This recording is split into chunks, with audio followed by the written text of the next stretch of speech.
Hello दोस्तों, स्वागत है आप सभी का हमारे परिवार ज्ञान संग्रह में। कैसे हैं आप सब? उम्मीद करते हैं कि आप सब अच्छे होंगे। आज हम चैप्टर 5 के कुछ मुख्य ऑब्जेक्टिव प्रश्नों को देखने वाले हैं। देखिए, जिसमें हमारा पहला प्रश्न है, डीएनए के डबल हेलिक्स मॉडल को प्रतिपादित किया था। पूछ रहा है क्वेश्चन कि डीएनए के डबल हेलिक्स मॉडल को किसने प्रतिपादित किया था? तो इसका हमारा राइट आंसर हो जाएगा वाटसन और क्रिक। वाटसन और क्रिक ने हमारे डीएनए के डबल हेलिक्स मॉडल को प्रतिपादित किया था। क्या होगा इसका आंसर? वाटसन और क्रिक। डीएनए के डबल हेलिक्स मॉडल को किसने दिया था? वाटसन और क्रिक ने डीएनए के डबल हेलिक्स मॉडल को प्रतिपादित किया था। मेंडल को हमारे आनुवंशिकता का जनक कहा जाता है। उन्होंने मटर के पौधे पर प्रयोग किया था। देखिए अगला प्रश्न, प्रश्न संख्या 2 को देखते हैं। देखिए प्रश्न संख्या 2। देखिए हमारा प्रश्न संख्या 2 है,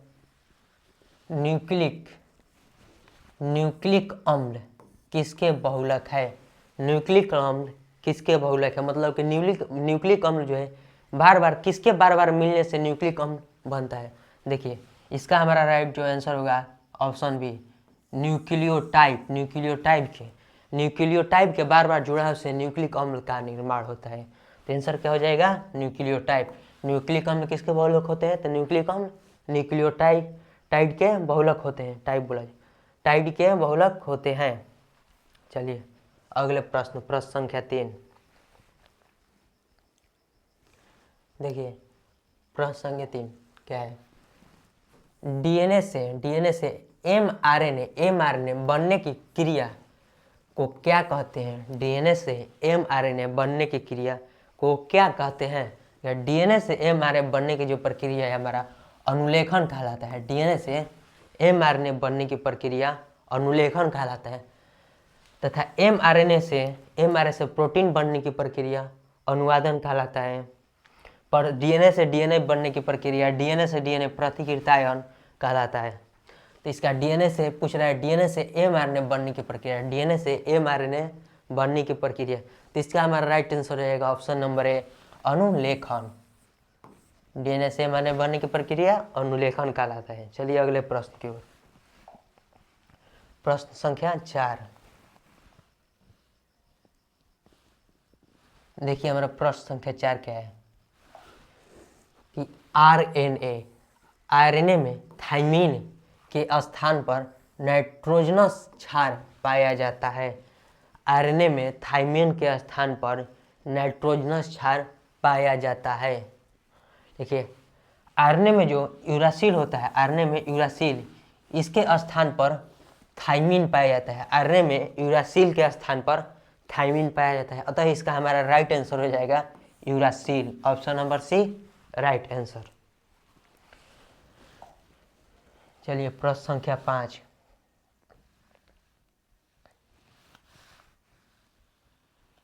देखिए हमारा प्रश्न संख्या 5 क्या है?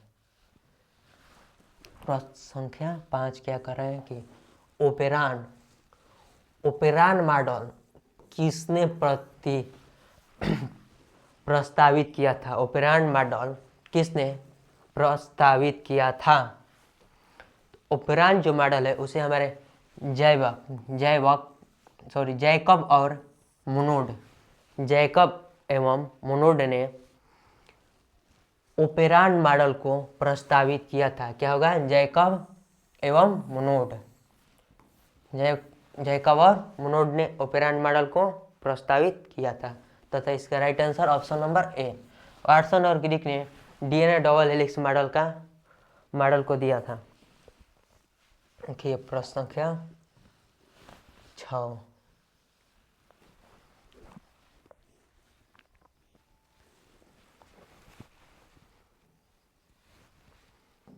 देखिए प्रश्न संख्या 6 क्या कर रहा है?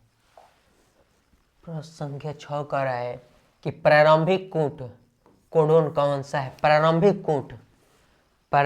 कूट पूछ रहा है, प्रारंभिक कूट कोडोन कौन सा है? तो इसका हमारा राइट आंसर हो जाएगा ऑप्शन नंबर सी।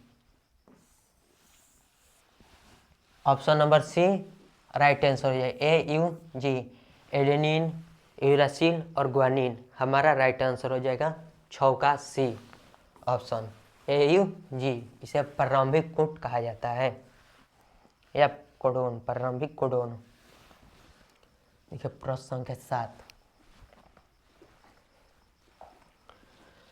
हमारा जो प्रश्न संख्या 7 है कह रहा है DNA फिंगरप्रिंट का आधार क्या है। DNA फिंगरप्रिंट का आधार क्या है, तो इसका हमारा राइट आंसर हो जाएगा ऑप्शन नंबर बी, अनुवांशिक बहुरूपता, मतलब कि सेटेलाइट DNA। इसका हमारा राइट आंसर हो जाएगा option number B. DNA fingerprint का आधार अनुवांशिक बहुरूपता होता है, यानी कि सेटेलाइट DNA। DNA प्रतिकृतियां, DNA से DNA बनने की प्रक्रिया, DNA से DNA बनने की प्रक्रिया, DNA प्रतिकृतियां तथा अनुलेखन, DNA से RNA बनने की प्रक्रिया, mRNA बनने की प्रक्रिया, अनुवादन RNA से प्रोटीन बनने की प्रक्रिया होती है। 7 का हमारा ऑप्शन बी राइट आंसर हो जाएगा। चलिए प्रश्न संख्या 8, देखिए हमारा प्रश्न संख्या 8 क्या कर रहा है कि एडेनिन हमेशा किसके साथ जुड़ता है। एडेनिन जो है हमेशा किसके साथ जुड़ता है। प्रश्न संख्या 8, एडेनिन हमेशा किसके साथ जुड़ता है।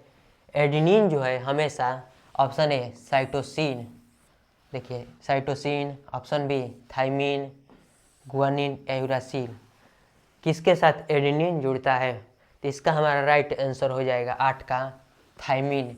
एडेनिन हमेशा थाइमिन के साथ जुड़ता है।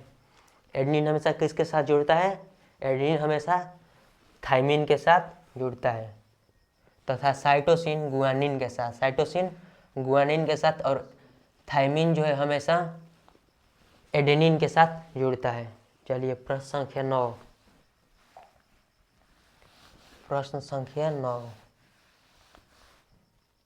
देखिए प्रश्न संख्या 9 क्या है कि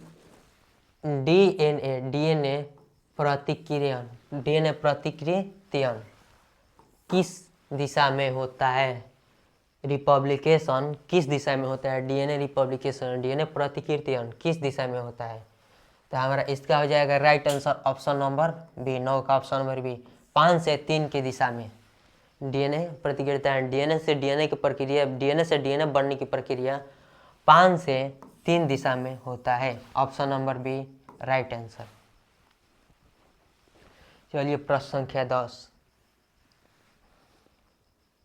देखिए हमारा प्रश्न संख्या 10 है नाइट्रोजनस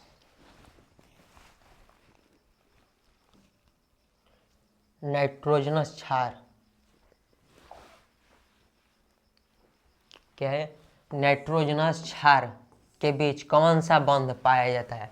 नाइट्रोजन क्षार के बीच कौन सा बंध पाया जाता है, नाइट्रोजन क्षार के बीच कौन सा बंध पाया जाता है, तो हमारा जो नाइट्रोजनस क्षार होता है इसके बीच हमारा हाइड्रोजन बंध पाया जाता है। इसके बीच कौन सा बंध पाया जाता है, हाइड्रोजन बंध। Option number B right answer हो जाएगा। तो था हमारे चैप्टर 5 के सेट 1 के मात्र 10 क्वेश्चन जो इम्पोर्टेंट है, जो आपके परीक्षा में हमेशा पूछे जा चुके हैं और पूछे जाएंगे। हो सकता है आपकी बार ही आपके परीक्षा में देखने को मिल जाए, तो अतः इन प्रश्नों का आप याद कर लीजिए अच्छे से। और अगली वीडियो में हम मिलेंगे और इस चैप्टर के और 10 इम्पोर्टेंट क्वेश्चन के साथ। तब तक के लिए जय हिंद।